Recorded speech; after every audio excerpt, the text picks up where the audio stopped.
I know we hear this all the time as being fathers and husbands is, I need this. You want this. You don't need it, because our needs are very few, but our wants are, and people mix them up all the time. And I think people really need to know and be able to get a good grasp on differentiating your needs from your wants, because if you fall victim to chasing after your wants, you may not get what you need.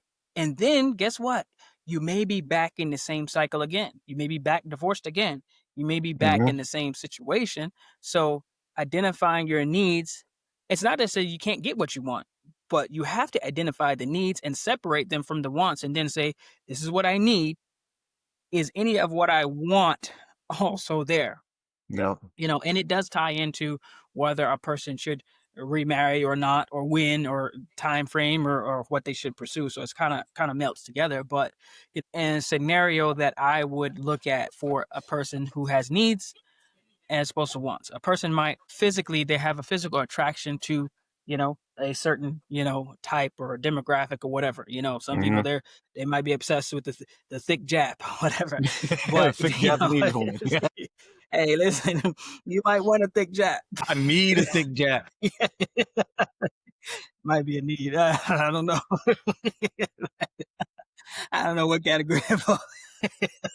Okay, seriously, but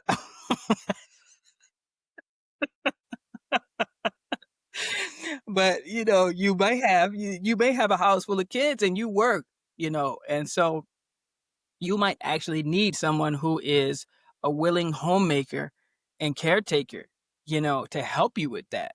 And so you might not be able to go for maybe someone younger might be more interested in, doing their own thing and want their time. You Yep. might not be able to marry the hotshot, businesswoman who is going to be outside the house working or whatever, who still wants to maintain her career.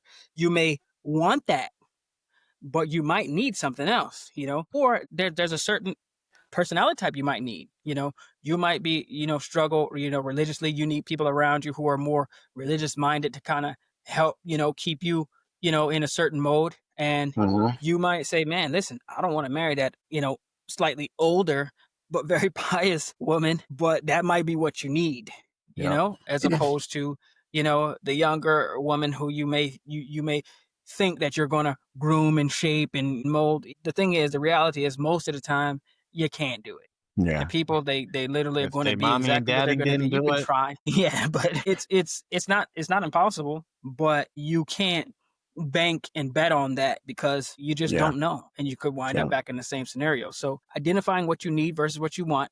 Maybe you're a person who has certain issues in which you have a ceiling for how much money you can make due to your education, or maybe whatever it might be. Maybe your field that you've gone into, maybe you have some restrictions in your where you can travel to. You might not be able to leave the state or the county, or you may have, like I said, you may have some issues with alimony or whatever it might be.